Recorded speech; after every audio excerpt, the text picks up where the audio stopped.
impuestos, donde pues vamos a abordar la temática que tiene que ver, digamos que la continuación de lo que hemos venido hablando de estas semanas acerca de lo que es ese cierre contable, o más, bueno, más que el cierre contable, esa conciliación fiscal y contable que hay que hacer para poder realizar la declaración de renta. ¿Listo?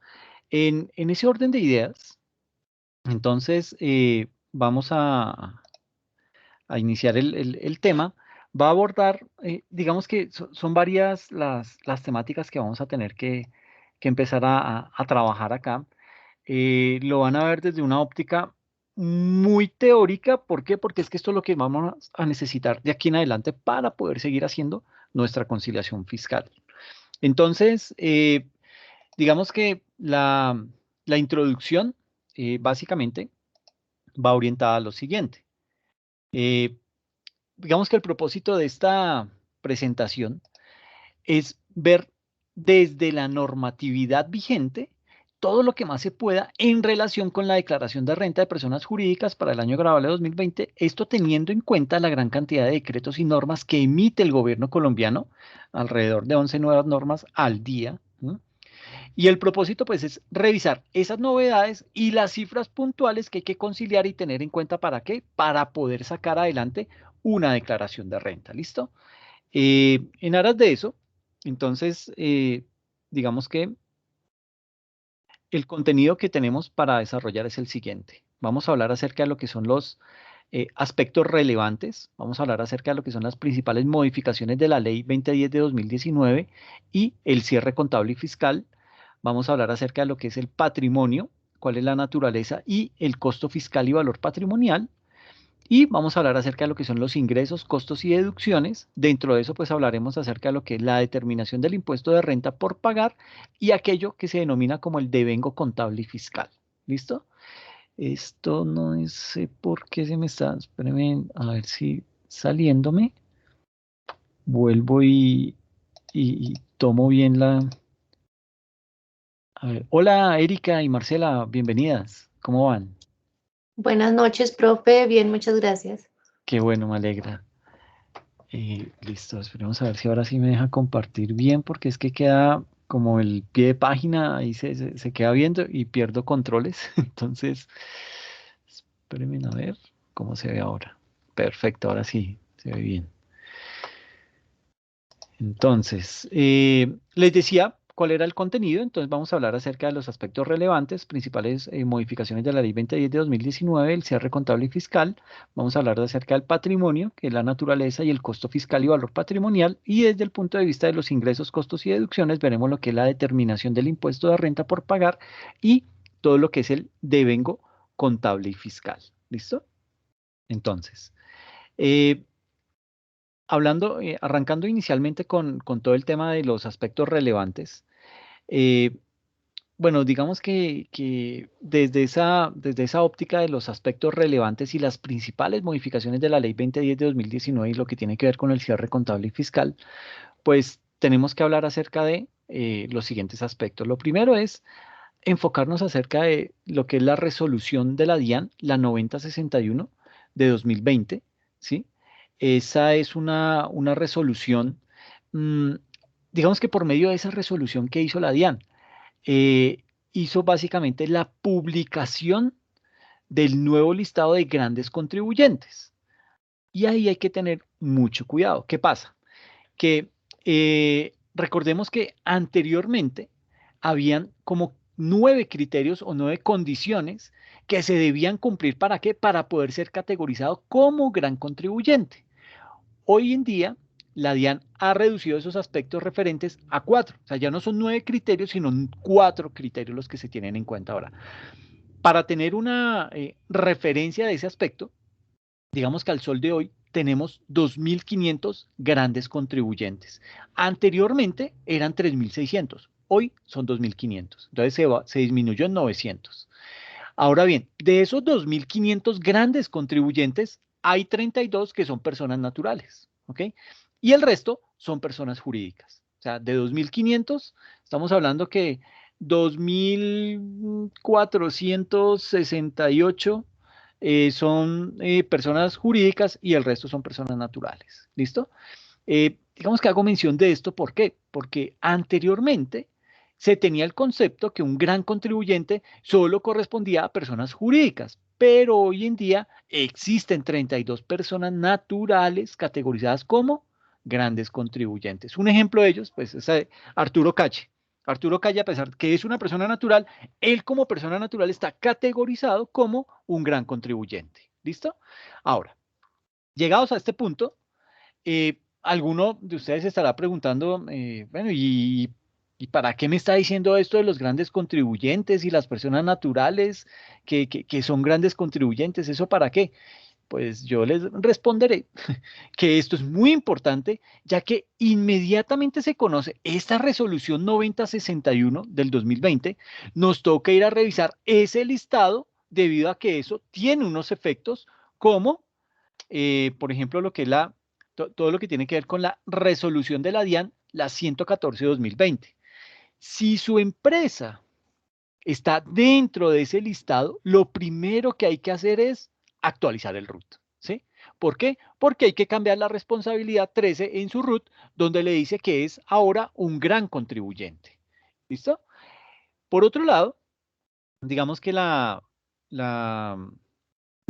digamos que todo esto viene acompañado de una serie de recomendaciones. Sucede que en el momento en que el gobierno clasifica a una persona natural como un gran contribuyente, ¿qué pasa? Pues inmediatamente esa persona natural que es gran contribuyente se convierte en un agente retenedor en un agente retenedor en la fuente, ¿sí? Eh, digamos que pasa a ser un retenor en la fuente del IVA del 15%. Recordemos que en el artículo 437 raya 2 del Estatuto Tributario están todos los agentes de retención en la fuente. Entonces, allá inicia con las entidades oficiales, los grandes contribuyentes, vienen todo lo que son las entidades emisoras de tarjetas de crédito y tarjetas débito, eh, y las personas que anteriormente se les denominaba de régimen común o conocido como el régimen de responsables y finalmente los que no son responsables, ¿ok?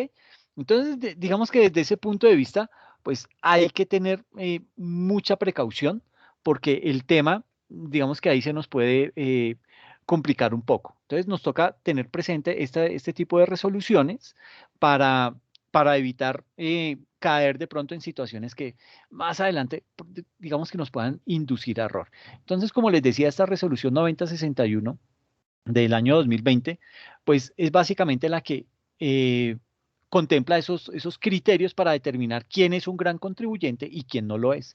Y que aparte de eso, ya no solamente los grandes contribuyentes son las personas jurídicas, sino que también vemos que hay 32 personas naturales dentro de ese gran grupo de grandes contribuyentes. Entonces, lo primero que tiene que hacer es actualizar el RUT, ¿sí? Esa es el primer paso que tiene que hacer. ¿Por qué? Porque usted ya es un gran contribuyente y eso se identifica en el RUT. Si usted no actualiza el RUT, pues digamos que lo primero con lo que lo van a recibir es con una sanción. ¿Por qué? Porque usted aparece como gran contribuyente y usted no ha actualizado su RUT. Entonces ya eso es una sanción que le va a imponer la DIAN. En segunda instancia, aparece todo el tema de los grandes contribuyentes. Entonces, digamos que en el momento en que el gobierno clasifica a una persona natural o jurídica como gran contribuyente, pues esa persona inmediatamente, ¿qué pasa? Se convierte en un agente retenedor de la fuente del IVA del 15%. Entonces, pues digamos que ese es un tema ya que genera nuevas responsabilidades para ese contribuyente. Luego viene el tema del agente retenedor, que es el que acabo de comentar. Digamos que como en el caso que aparezca en ese listado de gran contribuyente, desde ya esa persona tiene que ser agente retenedor de IVA, por ende, en la factura lo debe indicar, sea una factura electrónica o sea una factura tradicional. Ahí debe decir que es un agente retenedor de IVA, ¿ok? Y en este punto usted me puede indicar, pero ¿cómo hace si es que ya se tiene una gran cantidad de facturas preimpresas para contingencias? Y ahí cómo hago si ahí yo no, nunca coloqué que yo iba a ser gran contribuyente ni nada de eso, y ahora lo soy, ¿qué hago?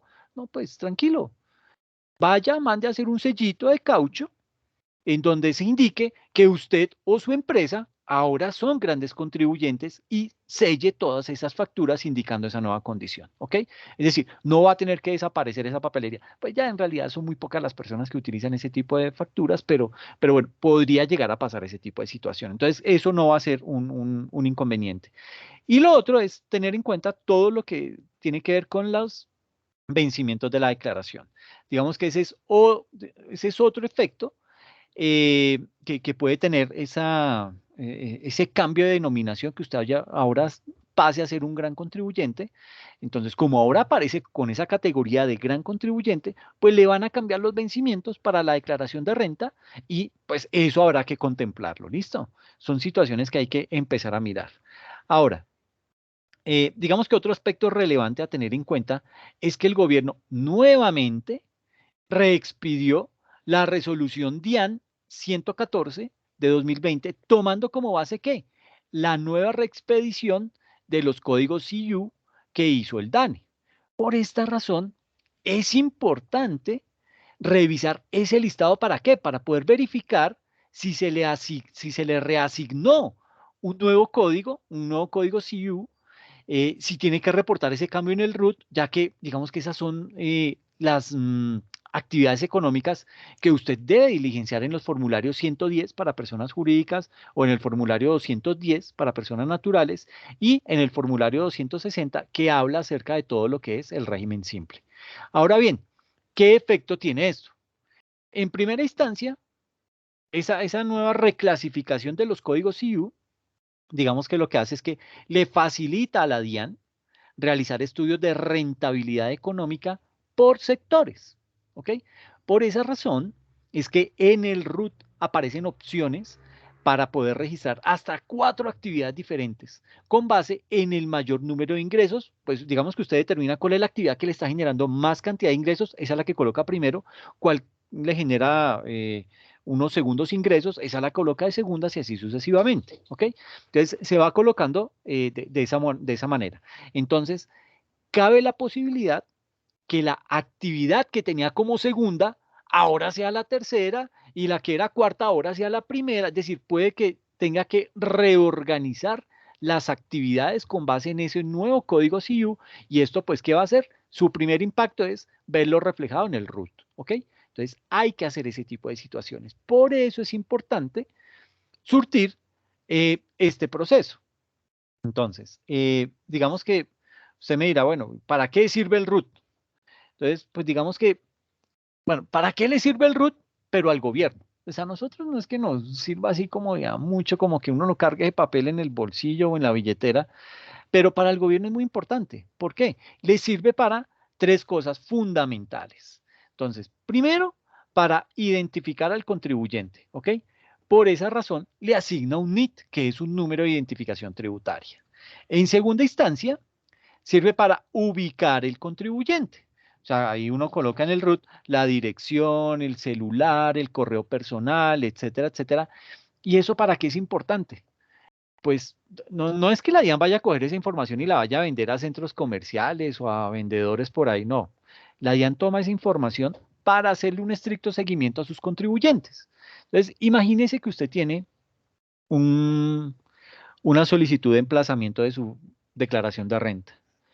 Encontraron un error y lo están citando para que usted vaya y haga los descargos. ¿Por qué? Porque si no tiene que pagar una sanción, más intereses, más no sé qué, y bueno, se le agranda el problema. Entonces, ¿qué hace la DIAN?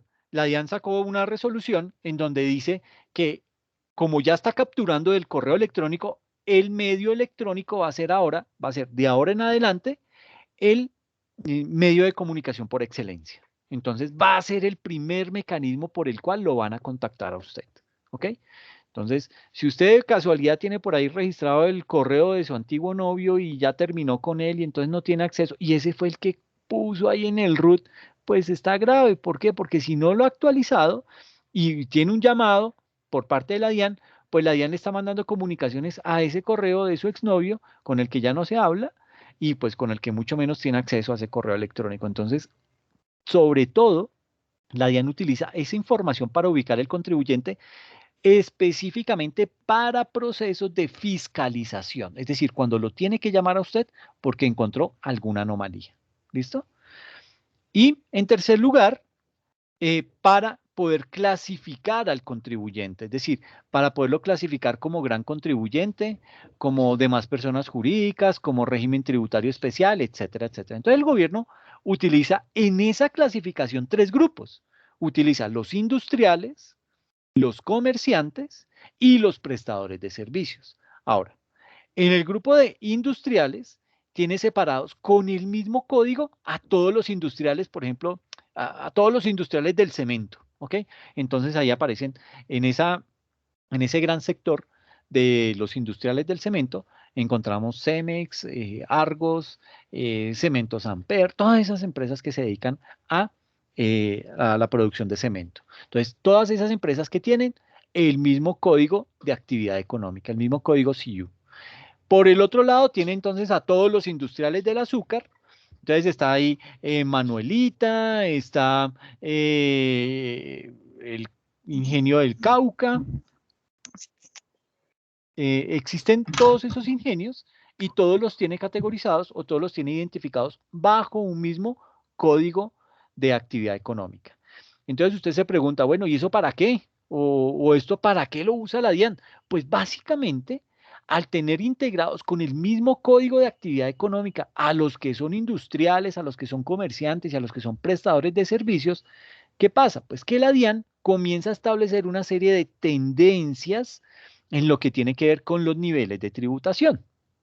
Entonces, la DIAN tiene las declaraciones de renta de todos los que pertenecen al mismo código de actividad económica y allá tiene clasificados todos sus activos, todos sus pasivos, todo su patrimonio, sus costos, sus gastos, su nivel de rentabilidad, cuánto pagan con sus niveles de ingresos en impuestos, cuáles son sus descuentos tributarios, cuáles son los beneficios tributarios a los que se acogen unos y a los que se acogen otros, ¿ok?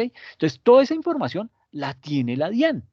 Ahora, con base en toda esa información, la DIAN lo que hace es que establece tendencias como, por ejemplo, el costo de determinado sector, digamos que el costo de los ingenios de azúcar, se llaman los ingenios de azúcar o los ingenios de caña, bueno, ya ni sé.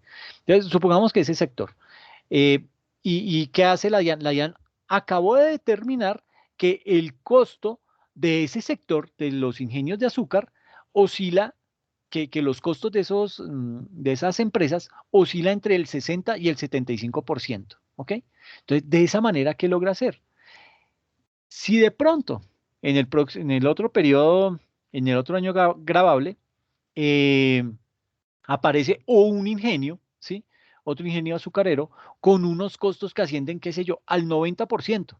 Entonces, ese ingenio, ¿qué pasa? De una vez le dispara una alerta a la DIAN que le dice, oiga, pilas, porque aquí este ingenio, llamémoslo el ingenio UBI, eh, me está reportando unos costos que ascienden al 90% cuando la mayoría de los costos de las empresas que pertenecen a ese sector oscila entre el 60 y el 75%. ¿Por qué está el 90%? ¿Qué está haciendo?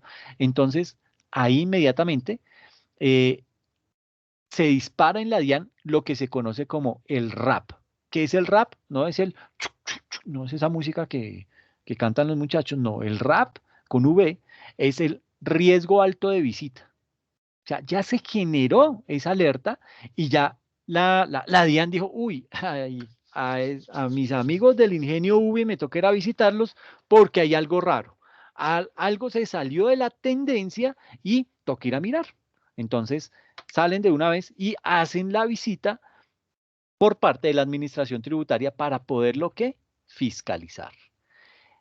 Otro aspecto que es importante dentro de ese tema de la identificación de la información tributaria es los pensionados, ¿ok? Eh, digamos que a los pensionados también les rige un nuevo código CIU que es el 0020. ¿Y, ¿Y esto para qué? ¿Sí? Pues para terminar grabando a los pensionados, ¿ok?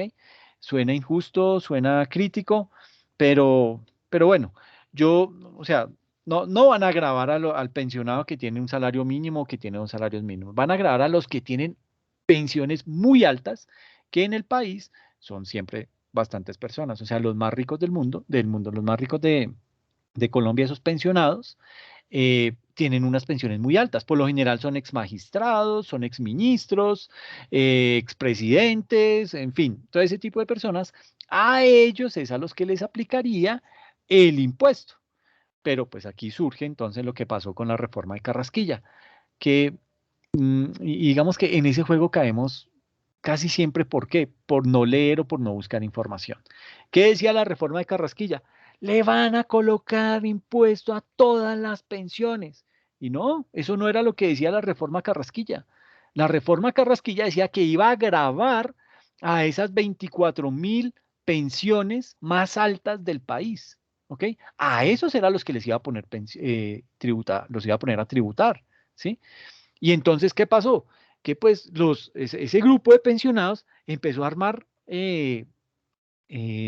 información vía redes sociales. No, hay que salir a protestar porque nos van a a grabar a nuestros ancianos, a las personas que han dedicado toda su vida para tener una pensión de un mínimo y no es justo. Y claro, todos salíamos con las banderas de no no a la grabación o no hay que grabar a los pensionados, déjenlos que tengan una vejez tranquila. Y eso estaba mal. ¿Por qué? Porque no era toda la población, eran a las pensiones más altas. Esas eran las que iban a estar grabadas.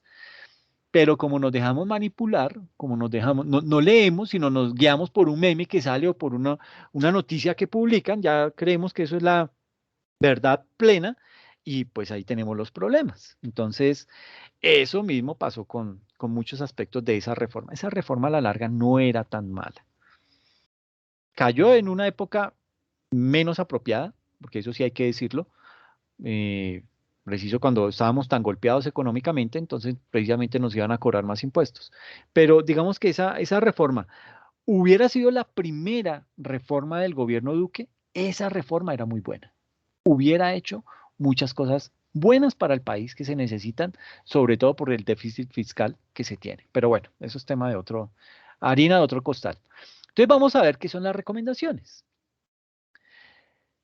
Digamos que desde el punto de vista de esas recomendaciones, tenemos que la recomendación puntual para esto es buscar en el portal de la DIAN la cartilla instructiva en temas de grandes contribuyentes, de RUT, los nuevos códigos de actividades económicas, etcétera. Y también no deje para mañana lo que pueda hacer hoy. Actualice ese RUT, ¿sí? Y evítese sanciones como las contempladas en el artículo 658-3 del Estatuto Tributario, en donde aparecen como 4 o 5 sanciones relacionadas con este tema del RUT, ¿ok?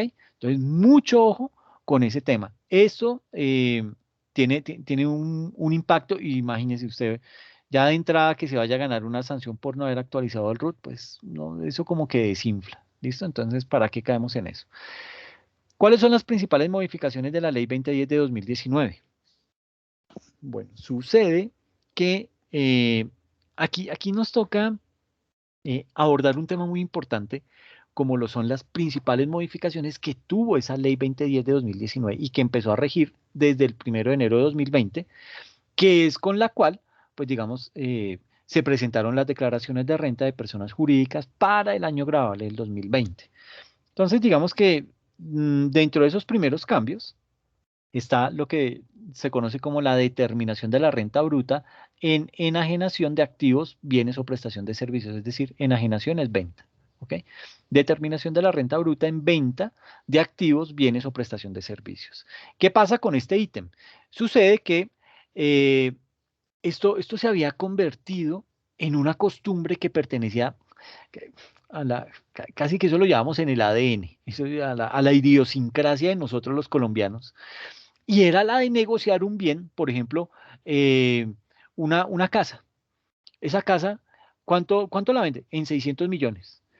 Pero, mire, ok, le conseguimos cliente, ya la tenemos lista, ¿qué vamos a hacer? No venderla. Entonces, bueno, pero hagamos una cosa, señor comprador. Es que mire, La casa vale 600 millones, ya hicimos el negocio y yo le respeto el precio, pero hagamos una cosita, ¿por qué no escrituramos la venta de esa casa en 200 millones y por debajo usted me da los otros 400? De esa manera yo no tengo que pagar tanto impuesto, no tengo que verme afectado por la ganancia ocasional, etcétera, etcétera. Entonces, así como suena, así de olímpico, se hacían esas ventas, ¿ok?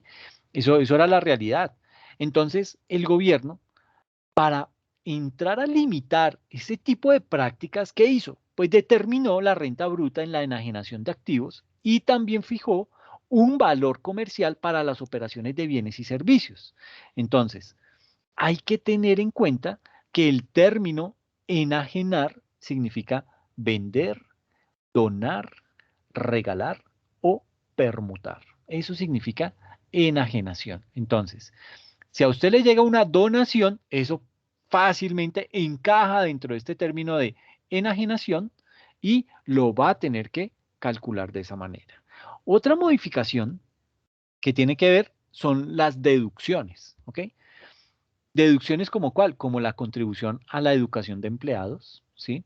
Deducción del primer empleo, deducción de impuestos pagados, deducción por intereses y para eso modificó el método de la subcapitalización contemplado en qué? En el artículo 118 raya 1 del Estatuto Tributario.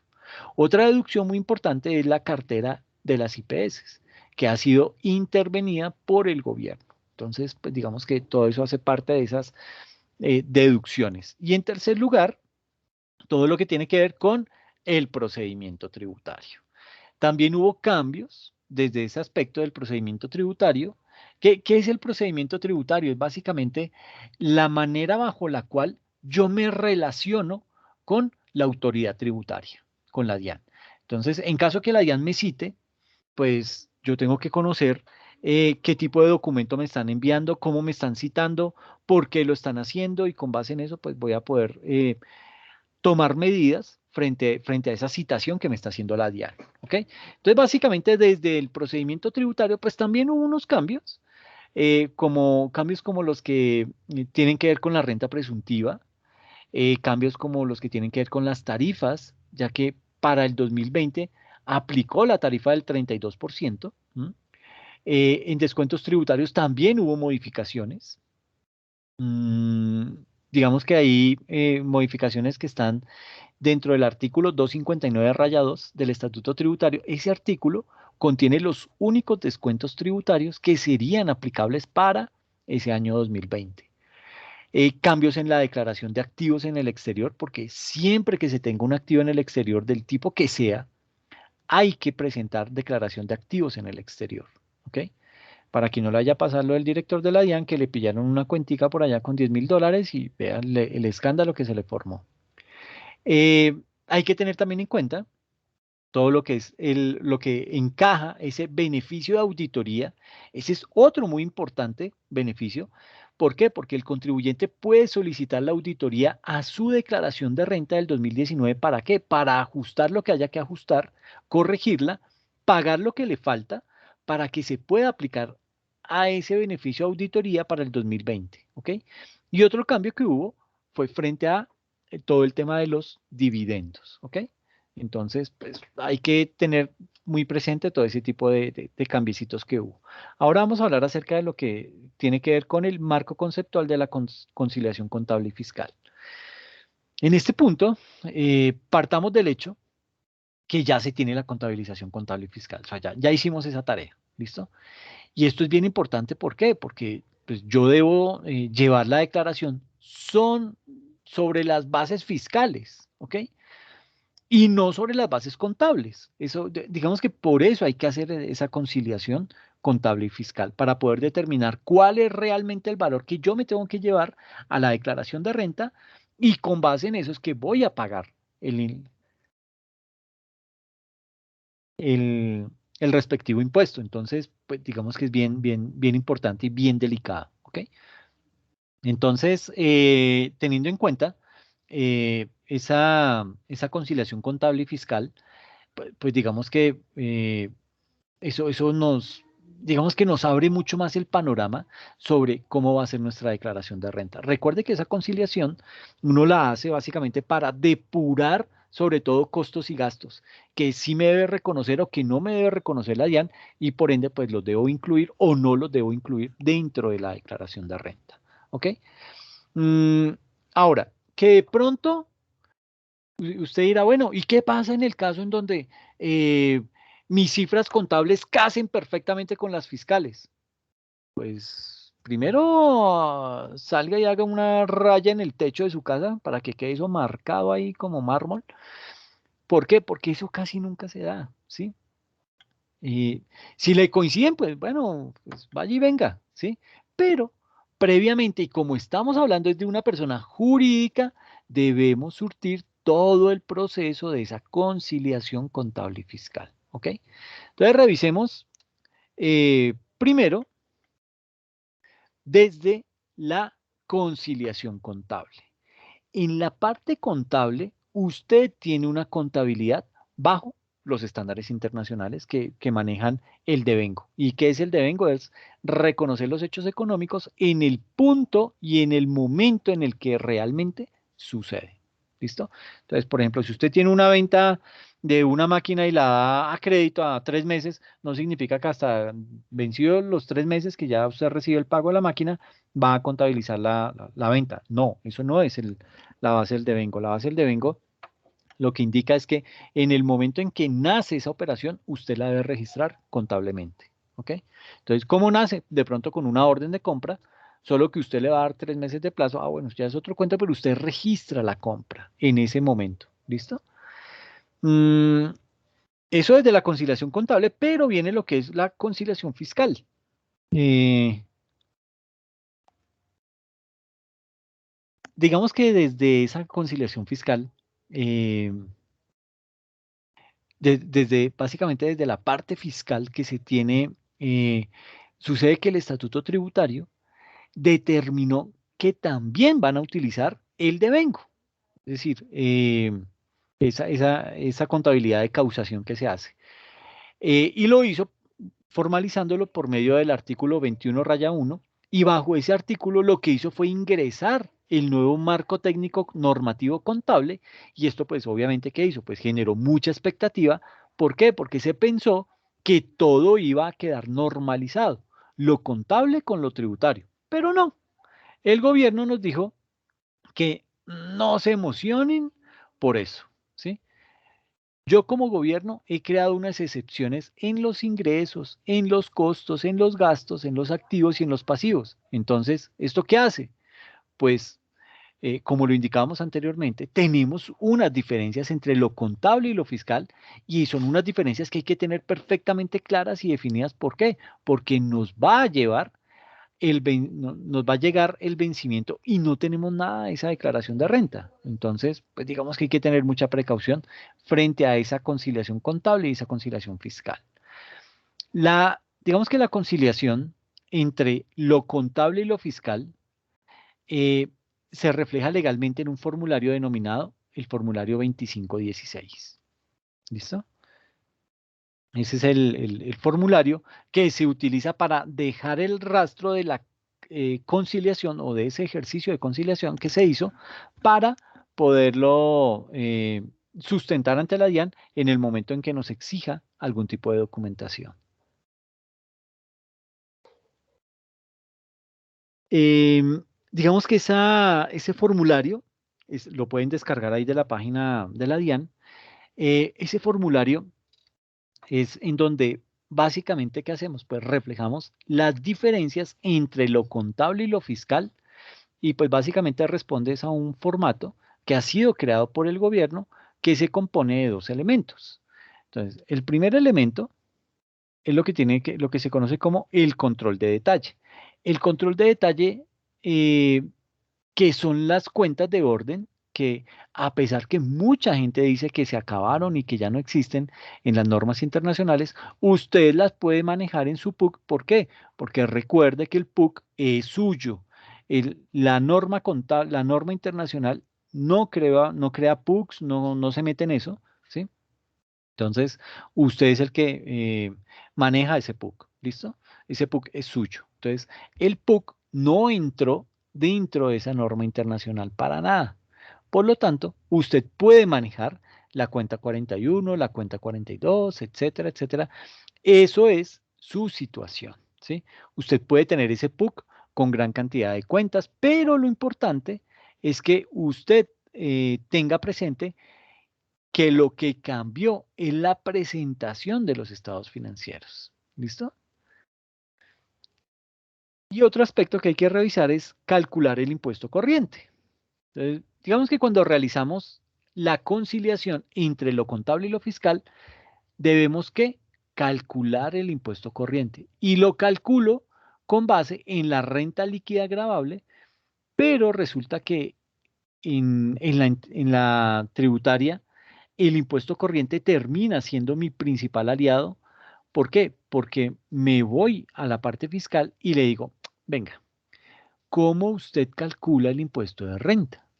Y la respuesta que me da es que lo calcula sobre la renta líquida gravable, que no es otra cosa más que el hecho o más que el proceso o el resultado de seguir juiciosamente el artículo 26 del Estatuto Tributario. Por ejemplo, eh, ahí nos habla acerca de, digamos que tomamos todo lo que tiene que ver con los ingresos ordinarios más los ingresos extraordinarios, le restamos esos ingresos que no constituyen renta ni ganancia ocasional, ¿m? Le restamos las devoluciones, rebajas y descuentos, y eso que me va a dar mi ingreso neto. ¿Listo? Ahora, a los ingresos netos, ¿qué vamos a hacerle? Le vamos a restar los costos. ¿Listo? ¿Y eso qué me da? La famosa renta bruta. ¿Listo? Eh, Viene también otro aspecto, y es que a la renta bruta, ¿qué hacemos? A esta renta bruta le vamos a restar las deducciones, y esto nos va a dar como resultado la renta líquida. A la renta líquida, ¿qué le hacemos? Le restamos la renta exenta y eso nos da la renta líquida gravable. ¿Ok? Y por último tenemos lo que es la renta líquida gravable por el 32% para el año gravable del 2020. Digamos que a esa renta líquida gravable es a la que le aplico la tarifa y es con esa con la que tengo que crear el pasivo definitivo por concepto de renta y así lo considera la DIAN en el concepto 13734 del año 2016, en donde nos dice, si usted me calcula el impuesto por pagar en la cuenta 2404, con base en lo que tiene en su contabilidad y no contempla lo dicho en el artículo 26 del Estatuto Tributario, no acepta la provisión en el pasivo ni en el gasto en la cuenta 54. Entonces, pues digamos que el tema tiende a complejizarse mucho más cuando no tenemos esa parte clara. Ahora, sucede que a diferencia de lo fiscal, ¿qué más tengo que hacer en la contabilidad? Pues como ya tengo definidas las bases contables y tengo definidas también las bases fiscales, tanto en activos como en pasivos, entonces debo definir el impuesto diferido. ¿Por qué? Porque ese impuesto diferido me nace entre las diferencias entre lo contable y entre lo fiscal, pero lo hace al nivel del activo y del pasivo. Ese es el que me genera las diferencias temporarias entre lo que tengo en la contabilidad, que es activo, pasivo, patrimonio, y lo que voy a pasar en el formulario en el activo y pasivo y que vimos allá en el cierre contable, y con base en eso es que calculo el impuesto diferido y allá me voy y establezco las diferencias temporarias, les explico la tarifa de acuerdo con lo expuesto en la NIF 12 y en la sección 27 de las NIF para pymes, y establezco el valor y luego que ya he establecido el valor, entonces digamos que ahí ya el tema torna, bueno, el tema se torna para otro tipo de situación. Eh, digamos que una vez se tiene, digamos que, se me fue la paloma, una vez se tiene definido eh, eso, que es decir, ya tenemos todo como muy discriminado, lo contable y lo tributario. Entonces, ¿ahora qué hago con lo contable? Es la pregunta que vendría. Entonces, lo que están haciendo la mayoría de las empresas eh, es preparar sus estados financieros definitivos, consolidados. ¿Para qué? Para someterlos a inspección, para someterlos a examen y para someterlos a revisión de la revisoría fiscal o de las auditorías externas para luego que poderlos presentar en las respectivas asambleas de socios. Ahora, en la parte fiscal, después de haber calculado el impuesto, nos toca diligenciar ya el formulario 110. ¿Listo? Eh, Y aquí entonces vamos a tener que hablar acerca de lo que son las generalidades de la conciliación contable y fiscal. ¿Listo? Entonces, generalidades de la conciliación contable y fiscal. Entonces, lo primero que tenemos que hablar es acerca de la normatividad y aquí nos tenemos que remontar al artículo 771-2 del Estatuto Tributario y a la resolución DIAN 071 de 2019. Digamos que según lo expuesto en ese artículo 771-2 del Estatuto Tributario, y en la resolución DIAN 071 de 2019, lo primero que debemos hacer y que nos dicen ahí en esa normatividad es diligenciar el formulario 2516 y presentarlo antes que el formulario 110. Y el formulario 2516, es el que nos arroja la información para diligenciar el formulario 110. ¿Ok? Nótese la importancia de ese tipo de hojitas, ¿ok?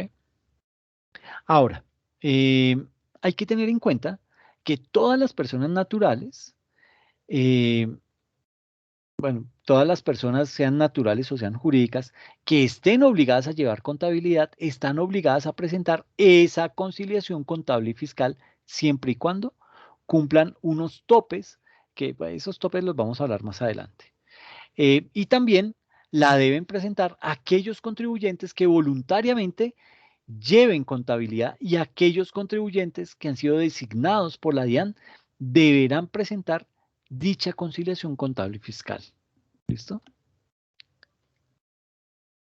Entonces, por otra parte, digamos que los que están obligados a presentar la conciliación fiscal son aquellos contribuyentes que cumplan con los siguientes topes: que tengan unos ingresos brutos en el año gravable superiores a 45.000 VTs. ¿Listo? Eh, digamos que también hay que tener presente que esas 45.000 VTs me representan en el año 2020 1.602.315.000. Para el 2021 me representan 1.636, perdón, 1.633.860.000. Eso es lo que equivalen esas 45.000 VTs. Entonces, Es decir, profe, perdón, o sea, sí. es decir, están obligados los que lleven contabilidad y que tengan ingresos brutos en el año superiores a esos valores, ¿sí? Exactamente, a eso es a lo que Ok. hace referencia, que tenga esos ingresos brutos superiores a 45.000 VTs, que esas ¿Eso es del año 45, inmediatamente anterior o? Sí, me imagino. exactamente, del año inmediatamente anterior. Ok. Entonces, pues digamos que el tema ahí, pues ya es clara la norma, nos da esas indicaciones. Entonces, digamos que tenemos que empezar. Bueno, ya tenemos definido esos montos, ¿no? 1.633.860.000 para el año 2021. Entonces, esos montos, esas empresas que tienen o esas personas que están obligadas a llevar contabilidad y que tienen ese tipo de ingresos, ellos van a tener que presentar esa conciliación contable y fiscal. Están obligados a presentar esa conciliación. Y entonces tenemos que hablar acerca de lo que es la obligatoriedad del reporte de conciliación fiscal. Entonces, tenemos que empezar por indicar que el reporte de conciliación fiscal corresponde al informe consolidado de los saldos contables y fiscales. No estoy descubriendo el agua tibia, pero básicamente a eso es a lo que se remite esa conciliación fiscal, a consolidar esos saldos contables y esos saldos fiscales. En donde se consolidan y pues básicamente explican las diferencias que surjan entre la aplicación de los marcos técnicos normativos contables y todas las disposiciones que tiene el estatuto tributario. Ahora, ese reporte de conciliación fiscal lo componen básicamente una carátula, lo compone lo que es la carátula, lo compone el estado de situación financiera, lo compone el estado de resultados, lo compone el impuesto diferido, que ese es bien importante, lo compone también lo que son los ingresos en facturación, los activos fijos, o sea, una discriminación de esos activos fijos y un resumen. Eso es lo que tiene esa conciliación fiscal. Entonces, ya hemos indicado que los contribuyentes que están obligados a practicar la conciliación fiscal son aquellos que están obligados a llevar contabilidad y aparte que tengan unos ingresos iguales o superiores a 45.000 VTs. Es decir, todos los que conforman el grupo 1 y 2 tienen que desarrollar y presentar los 7 anexos sin excepción. La carátula, el estado de situación financiera, el estado de resultados, el impuesto diferido, los ingresos en facturación, los activos fijos y el resumen. ¿Listo? Eso habrá que presentarlo. Ahora, los contribuyentes que están obligados a llevar contabilidad y pertenecen al grupo 3, estos son los que aplican las NIF que no son norma internacional, sino que se rigen básicamente por las disposiciones legales expuestas en el decreto reglamentario 2706 de 2012, que pues básicamente, ¿qué fue lo que hizo? Lo que hizo fue adaptar y casi que copiar lo que fue el decreto 2649, es decir, que todas esas microempresas que están catalogadas como grupo 3, eh, ellos se rigen por esa contabilidad especial, por una contabilidad no especial, sino simplificada, que son las que se conocen como NIF, que son norma de información financiera, no norma internacional de información financiera, sino norma de información financiera. Entonces, pues básicamente, ¿qué se hizo? Por medio de ese decreto reglamentario 2706, se copió esa, toda la contabilidad que estaba regida por el decreto 2649, es decir, que todo lo maneja el costo, pero se basa en las normas internacionales, es decir, contempla los principios de reconocimiento, de medición, de presentación y de revelación para cada cuenta. Y que tienen, digamos que esas personas que son grupo 3, ¿sí?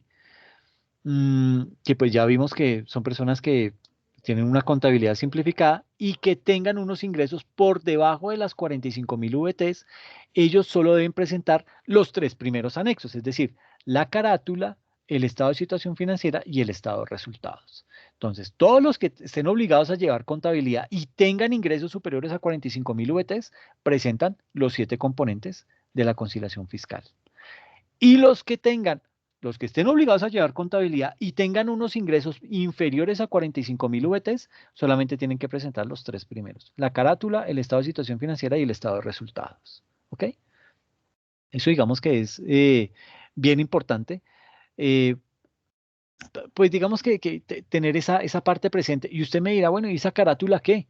Pues la carátula es en donde la DIAN le formula una serie de preguntas, ¿sí?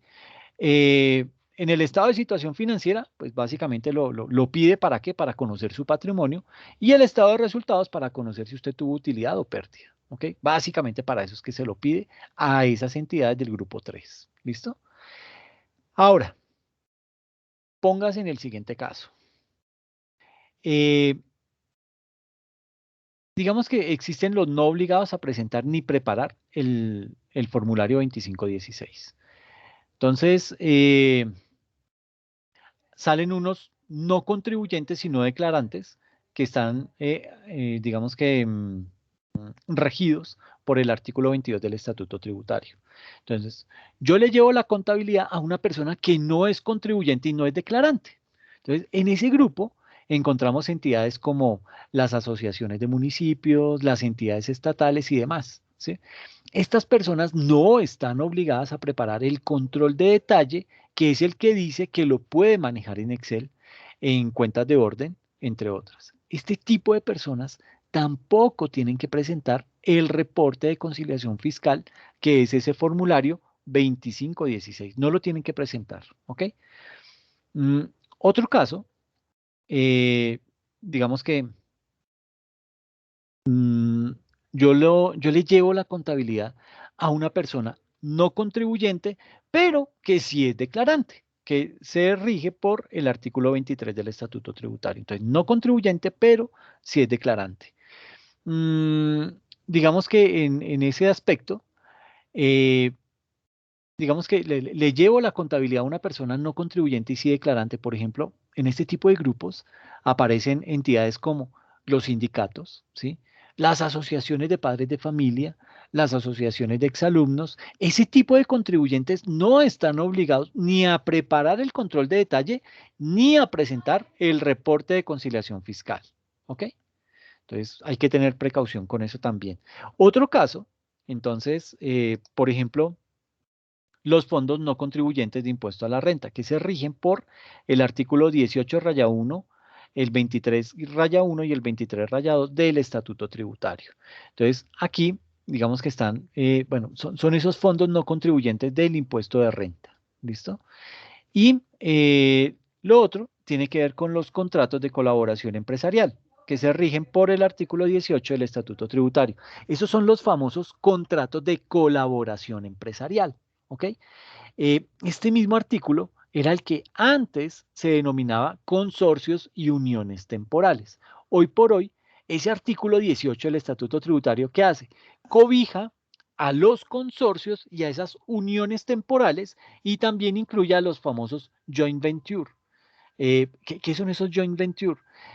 Son esas alianzas estratégicas que se hacen ¿para qué? Para poder explotar una determinada actividad económica con alguien nacional o del exterior.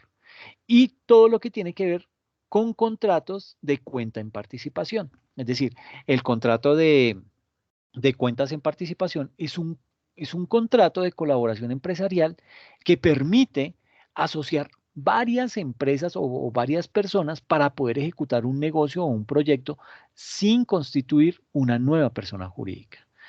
Tan de moda hoy en los contratos de los ingenios con personas naturales y jurídicas que le suministran caña porque ha ido mutando del sistema de caña en mata para cuentas en participación. Entonces, mire cómo los negocios se van transformando de acuerdo a cómo le pueden obtener los mayores beneficios tributarios. ¿Ok?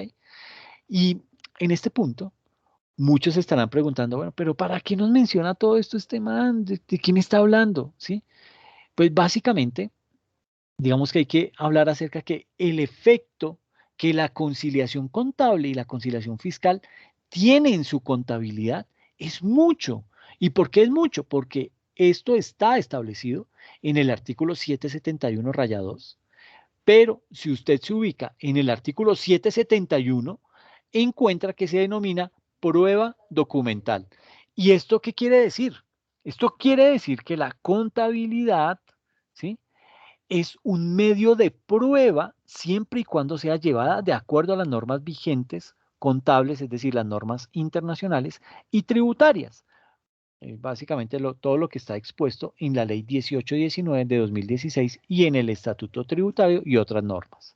Entonces, adicional a todo eso, el Estado le dio a la conciliación el carácter de pleno valor probatorio y aquí entra la famosa frase de los abogados: dame la prueba y te daré el derecho. Es decir, sin prueba no hay derecho que pueda aplicar ni que yo pueda exigir.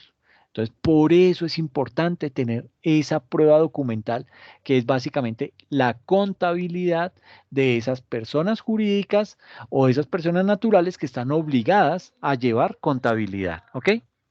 Por otra parte, el solo hecho de no presentar esa conciliación, ¿qué pasa? Pues deriva en una irregularidad en la contabilidad. ¿Y esto qué me implica? Esto me implica que con base en el artículo 651 del Estatuto Tributario, lo van a sancionar con un 0,5% del mayor valor entre el patrimonio bruto y los ingresos brutos del año inmediatamente anterior. Esto es una sanción que fácilmente, hoy en día, como están las cosas, puede quebrar una compañía. ¿Ok? Entonces hay que evitar al máximo ese tipo de sanciones, evitar caer en ese tipo de situaciones. Hoy en día, como dicen las mamás, el palo no está para cucharas. ¿Ok? Entonces, hablemos acerca de ese proceso de conciliación contable y fiscal. ¿Listo? Entonces, el proceso de conciliación contable y fiscal tiene, en primera instancia, una conciliación entre la utilidad contable y la renta fiscal. Es lo primero que hay que hacer. Luego, hay que realizar una conciliación entre el patrimonio contable y el patrimonio fiscal. Y por último, se miran cuáles son las diferencias permanentes. ¿Listo? Entonces, miremos lo que es ese proceso. Vamos a hablar acerca de lo que es. Dentro de ese proceso de conciliación contable y fiscal, vamos a mirar el primer aspecto, la conciliación entre la utilidad contable y la renta fiscal. ¿Listo? Entonces, frente a este ítem, digamos que cuando estamos hablando de la conciliación entre la utilidad contable y la renta fiscal, hay que diseñar la mejor ruta para poder calcularlo de una manera correcta. Y en este aspecto, vamos a exponer la ruta que, desde mi óptica, es una buena ruta y consiste en lo siguiente. Entonces, eh, suponga que en la actualidad usted no ha realizado la conciliación. Por lo tanto, pues siga estos pasos, ¿sí? Entonces, lo primero es tener lo que se conoce como la utilidad contable bajo la NIF o la norma contable de información financiera o la norma internacional de información financiera. Entonces, tenemos eso. Lo primero que debe hacer es tomar su balance de comprobación en donde está el activo, en donde está el pasivo, el patrimonio, eh, hay ingresos, gastos, costos, en fin, está todo en ese balance de comprobación. Con esa información, usted procede a determinar una utilidad contable bajo la norma contable de información financiera con base en las NIF. Entonces, bajo esta norma contable de información financiera que se apoya en lo que son las NIF. ¿Listo? Segundo, ¿qué debe hacer? Entonces, debe restar, digamos que ya con esa utilidad que usted ha calculado, proceda a depurarla con base en lo que le indica el artículo 28 del Estatuto Tributario, cuando se considera realizado un ingreso fiscalmente. Entonces, a esta utilidad contable le restamos los ingresos devengados no grabados. ¿Listo? Luego, ¿qué hacemos? Luego, le vamos a sumar lo que son los costos de vengado no deducibles. Entonces, digamos que ahí el artículo 59 del Estatuto Tributario hace referencia a cuándo se considera realizado un costo fiscalmente. ¿Listo? Luego, nos dice que sumemos los gastos de vengados no deducibles que están dentro del artículo 105. Ese artículo 105, habla básicamente de cuándo se considera realizado un gasto fiscalmente. Y ese artículo 105 del Estatuto Tributario, digamos que en este punto hay que aclarar que estos artículos aplican para los contribuyentes que están obligados a llevar contabilidad. ¿Listo? En quinto lugar, pues ya con base en esto, hemos determinado nuestra utilidad contable sin efectos de norma contable de información financiera o norma internacional de información financiera. Entonces, bajo estos parámetros, ya hemos calculado nuestra utilidad contable bajo esas normas. ¿Ok? ¿Esto qué quiere decir? Que posiblemente usted va a tener unos ingresos devengados, pero que no son grabados, como por ejemplo, unos ingresos que me implican aumentar el patrimonio y reflejar un ingreso, ya que he medido ese activo a valor razonable. ¿Esto qué quiere decir? Esto quiere decir que he aumentado el activo contablemente y he llevado una contrapartida al ingreso y este ingreso corresponde a un ingreso devengado y contabilizado, pero que no es grabado. Entonces, quítelo, ¿sí? Luego de eso, viene la otra conciliación en el patrimonio contable y el patrimonio fiscal. Veámosla. Entonces, ahí tenemos eh, básicamente lo que es la conciliación entre el patrimonio contable y el patrimonio fiscal. En este punto vamos a encontrar que en nuestra contabilidad tenemos unos activos medidos a valor razonable, ¿sí?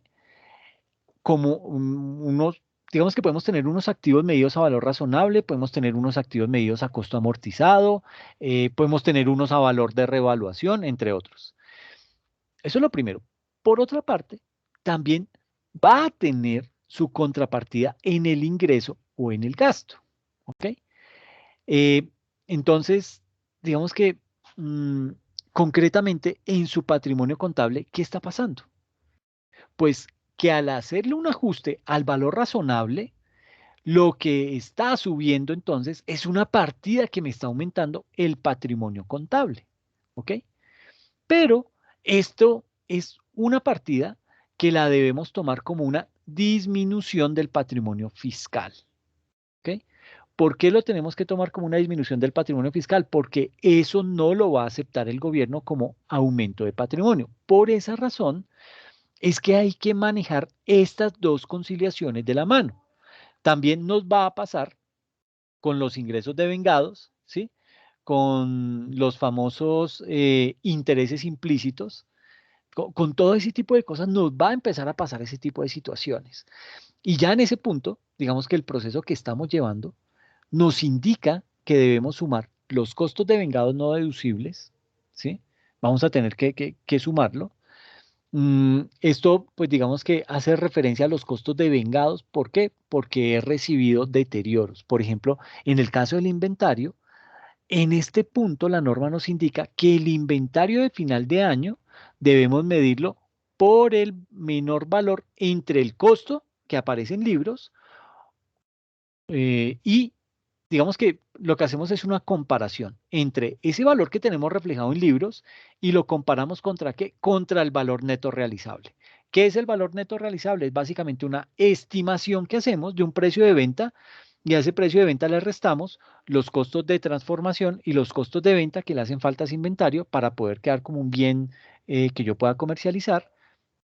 Y básicamente lo que hago con eso es estimo ese precio de venta y eso me da el valor neto realizable. Entonces, ya lo que hago es comparo el valor de mis inventarios en libros contra ese valor neto realizable y determino cuál de los dos es el que se va a tomar. Hay que entender que ese valor neto realizable es el precio de venta menos el costo de ventas menos el costo de transformación. Entonces, si nosotros contabilizamos un deterioro, ¿y por qué contabilizamos un deterioro? Porque el valor neto realizable es mayor al valor que tenemos reflejado en libros. Perdón. Decimos que hay deterioro porque el valor que tenemos en libros es mayor al valor que hemos calculado como valor neto realizable. Entonces, cuando eso pasa, cuando nuestra contabilidad, cuando nuestros inventarios en nuestra contabilidad están sobrevalorados, es decir, tienen un mayor valor que lo que debería tener, entonces tenemos que hacer un ajuste contable. Ese ajuste se denomina un deterioro en los inventarios. Y básicamente lo que se hace es tomar esos inventarios y poner, digamos que igualarlos al valor que aparece ahí en el valor neto realizable, hacemos ese ajuste y de esa manera que hacemos, tenemos, eh, digamos que igual el valor en libros que el valor en el mercado. ¿Y esto para qué nos sirve?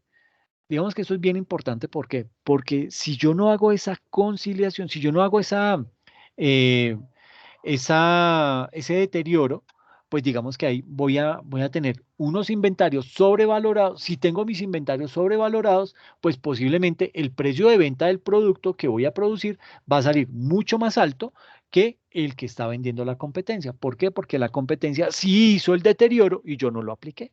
Entonces, ese deterioro busca básicamente, o digamos que su propósito es el de mantener al precio del mercado los inventarios de la compañía. ¿Ok? Entonces, por eso es importante tener ese valor neto realizable, poderlo calcular, compararlo contra nuestros inventarios en valor en libros. ¿Para qué? Para poder determinar, si hay que aplicar un deterioro en los inventarios o no. ¿listo? Eso es bien importante, ¿listo? Mm, entonces, cuando se calcula ese deterioro, digamos que ahí lo que se hace es, se hace el cálculo de toda la operación para poder determinar si en efecto hay deterioro. Cuando hay deterioro, entonces, ¿qué hago? ¿Cómo se hace ese asiento contable? Tomo un débito al costo y un crédito al inventario. Es decir, lo que estamos diciendo con ese registro es que tenemos un costo devengado, un costo realizado, un costo registrado y la norma nos dice que lo retiremos, pero ¿en dónde está la contrapartida? Entonces, digamos que en la disminución del patrimonio, entonces, digo yo, en la conciliación del patrimonio contable y fiscal. Es en donde vengo y aumento mi patrimonio fiscal. ¿Por qué? Porque allá en la conciliación de la utilidad contable y la renta fiscal, ¿qué estoy haciendo? Estoy disminuyendo mi patrimonio contable, pero tengo que venir a aumentarlo fiscalmente. ¿Por qué? Porque esa partida me está disminuyendo mi patrimonio, pero a su vez tengo un costo que, eso me dice la ley, que el gobierno no me va a reconocer costos que no hayamos realizado. El día que vendamos la mercancía es cuando el gobierno y nosotros podremos identificar si ganamos o perdimos. Si la vendimos por un menor valor, pues tendremos que presentar el costo en nuestra contabilidad y le mostraremos al gobierno que la vendimos por menor valor, pero como en la contabilidad la tenemos registrada al costo y ese es el valor al que tenemos que reconocerla tributariamente, porque la tenemos con un costo mayor y un ingreso menor, lo que nos representa es que estamos perdiendo y ahí el gobierno no nos reconoce la pérdida, ¿ok? Entonces hay que tener precaución con eso. Y finalmente, lo que tiene que ver con los gastos devengados no deducibles que aparecen en la conciliación de la utilidad contable y la renta fiscal. Por ejemplo, lo que pasa con los deterioros. Esos deterioros los registro con un débito a un gasto y un crédito a una disminución del activo, contrario a lo que pasa con la depreciación, ¿sí? Por esta razón, lo llevamos a la cuenta 1299, a la cuenta 1399, a la cuenta 1499. Entonces, tenemos un gasto de vengado contabilizado, pero que no es deducible. Por lo tanto, tengo que excluirlo para poder llegar a una utilidad contable sin efectos de norma contable de información financiera, la famosa eh, NSIF, que es la famosa norma contable de información financiera. Ay, se me trabó esto, aquí ya. Esta famosa norma contable de información financiera. eh, ¿Qué se hace? Pues bajo las normas internacionales, NIF, pero sucede que esto me afecta el patrimonio, es decir, en la conciliación del patrimonio contable y el patrimonio fiscal. Entonces, tengo una partida que es la contrapartida de ese deterioro que me está disminuyendo el patrimonio contable, pero me debe aumentar, ¿qué? Me debe aumentar el patrimonio fiscal, ¿ok? Llegando a esa utilidad contable sin efectos de norma contable de información financiera o con base en las NIF, entonces ya vamos a tener una cifra y lo que tenemos que hacer es irnos con esa cifra para revisar el estado de resultados y ahí poder revisar cuáles son las diferencias permanentes. Entonces, mm, digamos que todo esto, todo el tema de la conciliación fiscal, de esa conciliación contable y fiscal, tiene todo un protocolo, todos unos pasos que hay que seguir de una manera detallada para poder sacar esa cifra que se necesita de una manera clara y concisa. ¿Por qué? Porque eso es lo primero que yo le debo reportar al Estado. Si yo soy una persona eh, natural o jurídica que estoy obligada a llevar contabilidad y yo tengo dentro de mis ingresos, tuve unos ingresos superiores a 45.000 VTs, yo tengo que hacer esa conciliación contable y fiscal. Y la debo presentar en el formulario 2516 con todos los anexos, tal y como lo veíamos anteriormente, en donde veíamos prácticamente qué componía ese informe que hay que presentarle a la DIAN. Entonces veíamos que era un informe que debía tener eh, una carátula, un estado de situación financiera, un estado de resultados, un impuesto diferido, los ingresos en facturación, los activos fijos y un resumen de esa información. Eso es lo que se le presenta a la DIAN. ¿Para qué? Para que la DIAN pueda determinar si en efecto la empresa realizó, en primera instancia, realizó la conciliación contable y fiscal, que es mandatoria. Eso es ley, eso lo tienen que presentar las empresas y con base en eso es que la empresa va a poder realizar la declaración de renta.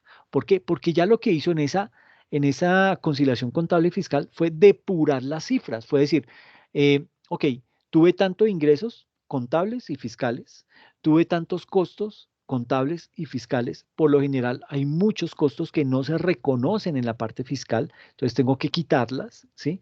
¿Eso qué hace? Eso hace básicamente que mi utilidad se dispare, que mi utilidad tributaria o que mi utilidad fiscal sea mayor que mi utilidad contable. Y a mayor utilidad, mayor pago de impuestos. Entonces, por esa razón es que se habla en temas de tributaria que la tasa efectiva de tributación que están pagando hoy en día las empresas es muchísimo mayor que la tasa nominal, que es la tarifa que tenemos en la declaración de renta. Entonces, para el 2020 fue el 32%. Esa tarifa es estándar, esa tarifa es la que decreta el gobierno. 32% de tarifa es lo que me deben pagar todas las personas jurídicas y naturales que estén obligadas a llevar contabilidad. ¿Sí? Entonces, paga uno el 32% con base en esa depuración contable y fiscal que se hizo. Ahora, ¿qué pasa? Que cuando uno depura esas cifras, se encuentra que es mayor los ingresos contables que es mayor la utilidad fiscal que la utilidad contable. Y usted paga impuesto de renta sobre la utilidad fiscal. Entonces, a ese mayor valor de esa utilidad, usted le va a aplicar el 32%. ¿Qué pasa? Que usted le está aplicando el 32% a un monto que es mucho mayor que lo que contablemente usted tiene registrado en su contabilidad. Entonces, cuando uno calcula cuál fue el monto real del pago del impuesto sobre la renta y lo divide entre la utilidad contable, encuentra que la tarifa efectiva de tributación es muchísimo mayor a ese 32%. Por lo general está entre un 35, 37, 38% de más, ¿ok? Entonces, mire la diferencia que hay entre tener una tasa efectiva de tributación y tener una tasa mm, de tributación, una tarifa nominal o una tasa nominal de tributación. Entonces, esa es la diferencia. La tasa nominal es la que me da el gobierno por decreto, que es el 32%. Y la tasa efectiva de tributación es la que yo calculo determinando, tomando el impuesto que pagué con base en la utilidad fiscal. Entonces tomo ese valor de ese impuesto, lo divido entre la utilidad contable y eso me da la utilidad, esa tarifa efectiva de tributación. Por eso es que muchas empresas, ¿qué hacen? Dicen, llaman al contador, llaman al revisor fiscal, llaman a las firmas de auditoría, en fin. ¿Para qué? Para que le indiquen a esa empresa cómo puede realizar una mejor planeación tributaria para poder, en primera instancia, disminuir esa tasa efectiva de tributación, porque esa tasa efectiva de tributación es mayor a la tasa nominal de tributación, que es la tarifa que nos coloca el gobierno. Ahora, eso le pasa por lo general a las empresas, a las pymes, ¿sí? ¿Cuál es la diferencia con una pyme y una gran empresa, una multinacional o una de las grandes empresas? Pues que básicamente las pymes no pueden realizar procesos de planeación tributaria. Y no pueden, no porque no quieran o estén incapacitadas, no. Es básicamente porque su día a día las absorbe y no tienen el momento preciso para poder levantar la mirada y decir, oiga, hagamos planeación tributaria. Tratemos de disminuir esa tarifa efectiva de tributación, porque esa es la que está matando a las empresas hoy en día. ¿Ok? Y usted me dirá, bueno, ¿y cómo las mato? ¿Cómo logro disminuir esa tasa efectiva de tributación? Pues digamos que lo primero es empezar a mirar la normatividad. Recuerde que la norma hoy está diciendo que le va a reconocer gastos eh, que tengan, que se vean respaldados a través de factura electrónica hasta en un 80%. El otro 20%, pues se lo va a seguir reconociendo en el método de facturación normal o tradicional. Pero a partir del siguiente año ya lo que dice es, no señor, usted ya me va a tener que soportar todos esos costos y gastos vía facturación electrónica. Si no, yo no se lo reconozco. Y si no me lo reconoce, ¿qué va a pasar? Que mi utilidad contable va a seguir siendo menor a la utilidad fiscal y por ende yo voy a tener que pagar más impuesto. ¿Por qué? Porque mi utilidad fiscal es mayor. Entonces, bajo esa perspectiva, es que hay que empezar a mirar en las empresas qué es lo que estamos haciendo mal. Por ejemplo, a mí yo no puedo descontar de mi impuesto eh, pago de intereses moratorios que tuve en una sanción tributaria. No lo puedo descontar. Los intereses moratorios no me lo reconocen. Ese tipo de situaciones, pues si yo caigo en una mora, en el pago de un impuesto, ya directamente que estoy diciendo, mi tarifa, mi tasa efectiva de tributación se me está subiendo. ¿Ok? ¿Por qué? Porque estoy cubriendo unos gastos y unos gastos y costos que el Estado no me va a reconocer. ¿Ok? Entonces, a ese tipo de cositas tan puntuales, a esos gastos que por lo general nunca le colocamos cuidado, a eso es a lo que hay que hacerle seguimiento para mirar cómo los vamos a empezar a reducir y empezar a eliminar de nuestra actividad empresarial. Porque eso es lo que nos está carcomiendo. Eso es lo que desafortunadamente hoy en día vemos que nos dispara todo lo que tiene que ver con los impuestos que estamos pagando. Pero eso en las pymes. Pero cuando usted va y mira una gran empresa, una multinacional o el sector financiero, ¿qué se encuentra? Que ellos no pagan el 32% que es la tarifa nominal. Ellos pagan y son felices pagando la tasa efectiva de tributación. ¿Por qué? Porque ellos sí tienen tiempo para hacer un buen estudio de planeación tributaria, porque ellos tienen el músculo financiero para contratar a una buena firma de auditores que vengan y lo asesoren y le digan, mire, usted tiene que aprovechar este descuento, aproveche este otro beneficio tributario, aquí podemos hacer esta jugada, aquí podemos hacer esta otra, y de esa manera, ¿qué pasa? Que ellos disminuyen esa tasa efectiva de tributación, la tasa efectiva de tributación, vuelvo y digo, sale del impuesto que yo estoy pagando tomando como base la utilidad fiscal. Entonces, ¿qué hace?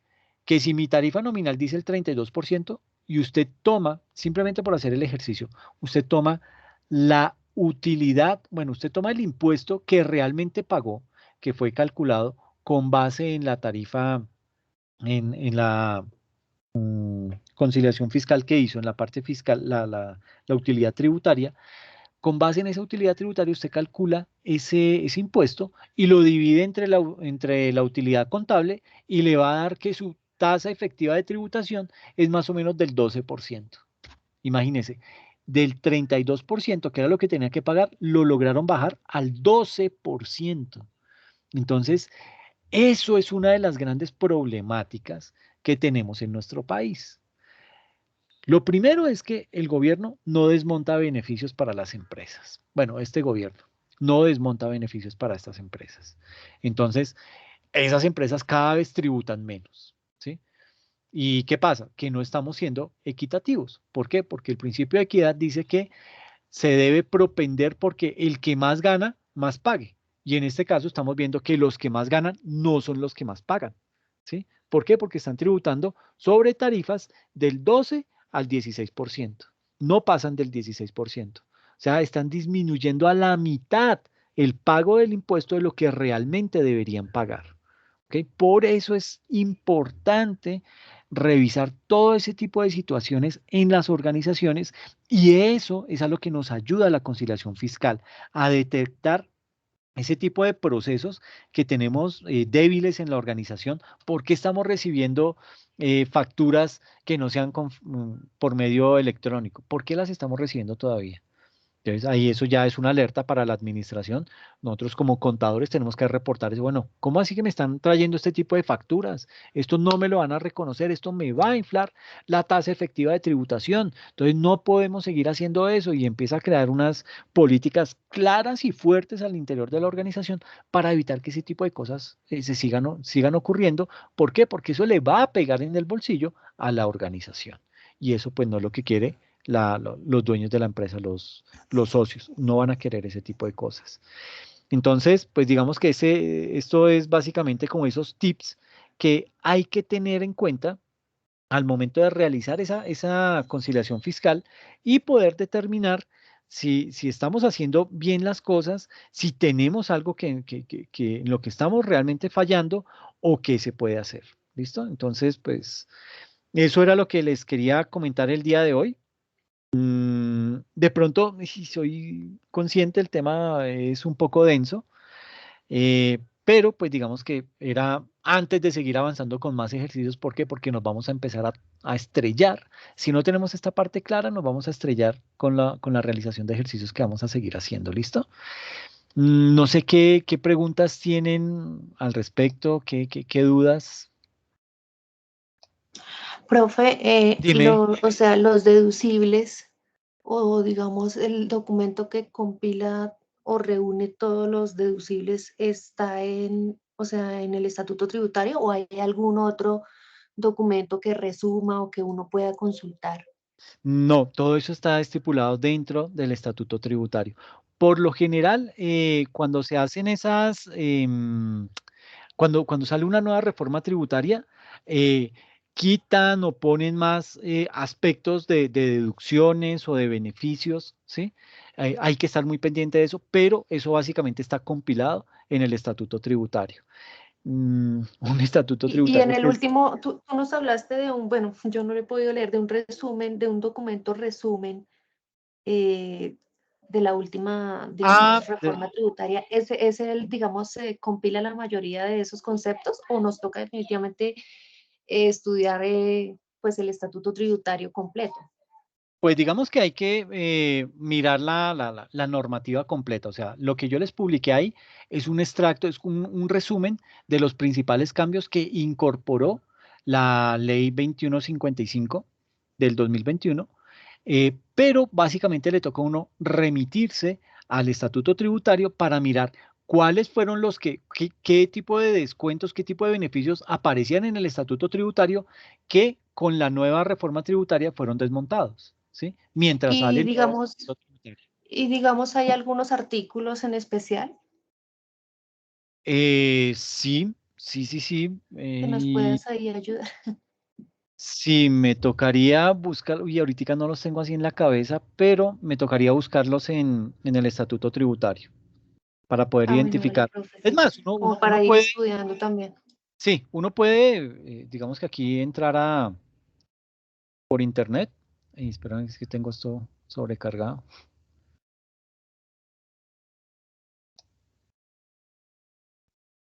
Entonces, por ejemplo, abres Google y buscamos, es que yo no sé, mi internet hoy está complejo, demoré mucho en conectarme, precisamente por eso. Listado de beneficios.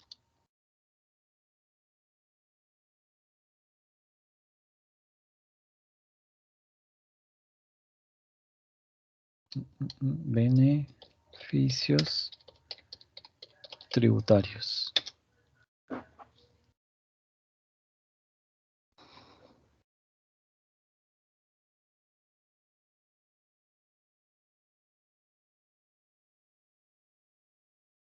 Mencioné que estaba bien lento.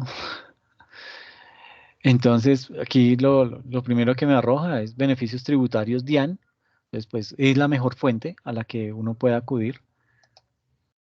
Posiblemente haya algún documento que los resuma, que los tenga mejor explicaditos, ¿sí? Pero también hay que mirar bien la fuente. Si son esas entidades que son, por ejemplo, firmas de auditoría, actualícese, ese tipo de empresas, pues uno confía en ese tipo de fuentes. Entonces, pues digamos que con tranquilidad lo puede lo puede tomar como fuente bibliográfica. Pero si es otro tipo de fuente, no les recomiendo mucho porque pueden omitir algo, puede que no tengan algo, algo que no contemplaron. Entonces, es mejor remitirse a estas fuentes para evitar ese tipo de inconvenientes. ¿Listo? Espérenme a que cargue, a ver esto que nos arroja. Entonces, pues aquí nos trae lo que son los beneficios tributarios y aduaneros. Digamos que a nivel de beneficios, esto existe una lista en Excel. Trae, miremos acá estos beneficios. Creo que este es el archivo en Excel. Digamos que hay una lista de 228 beneficios tributarios. Ah, bueno, este es un PDF. A ver si este es. Digamos que el último que yo vi era un archivo en Excel que tenía 228 beneficios tributarios, ¿sí? Un montón. Y ese montón de beneficios tributarios, los que lo aprovechan son las grandes empresas. Entonces, las pymes por lo general no le prestan atención a ese tipo de cosas, como que dicen, ay, eso es una mamera, buscar papeles, ir a ver si me lo reconocen y de pronto no me lo reconocen y me clavan es una multa. No, eso deje así, porque eso me sale más caro el caldo que los huevos. Entonces, pues hay que mirar ese tipo de cosas. Ay, abrí el que no era este que dice documento inventario, beneficios tributarios. Este es el archivo en Excel.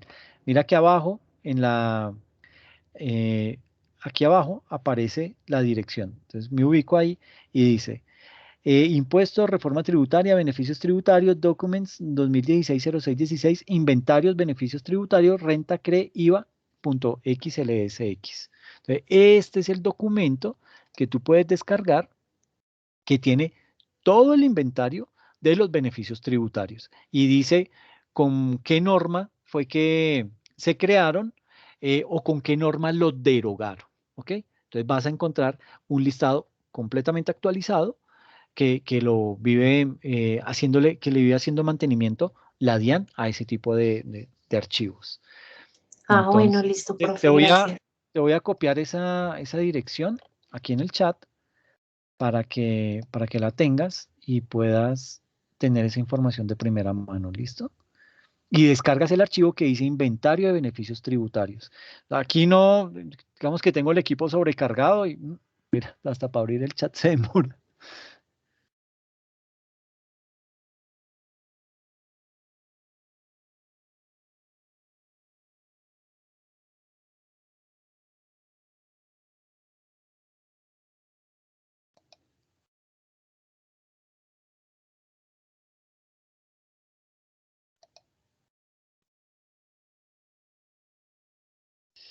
De nada que...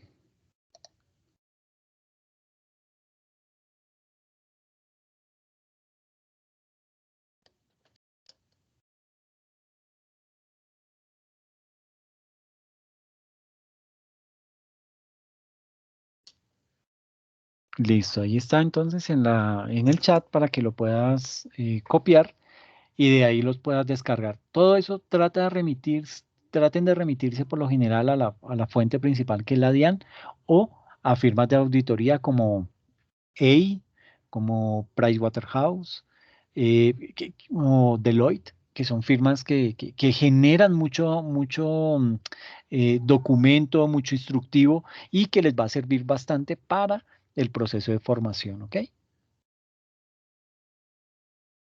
Listo, profe. Acá estoy tratando de copiarla porque no me llegó al chat. La estoy viendo es en ¿No te llegó donde al estás chat? compartiendo la pantalla. Ay, Dios. No, Bueno, pero pero, ahí se alcanza a notar algo. Sí, ahí ay, está bien. perdón, pero sí tengo problemas con internet, no sé Ya, qué me está ya haciendo. llegó al chat, profe, ya llegó al chat. Ah, qué bien. Ah, sí, ya acabo de llegar, sí. Bien. Listo, listo. Entonces, sí, mi recomendación es primero acudir a esas fuentes para poder buscar ese tipo de información. ¿Listo?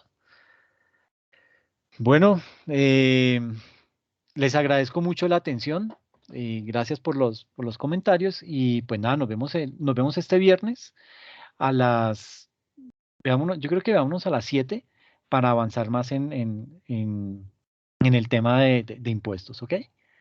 Al que pueda, Vale, el que no, profe. no hay problema. Bueno, muchas gracias. Cuídense mucho. Bueno, Gracias, profe, muchísimas gracias. Chao. Gracias, profe.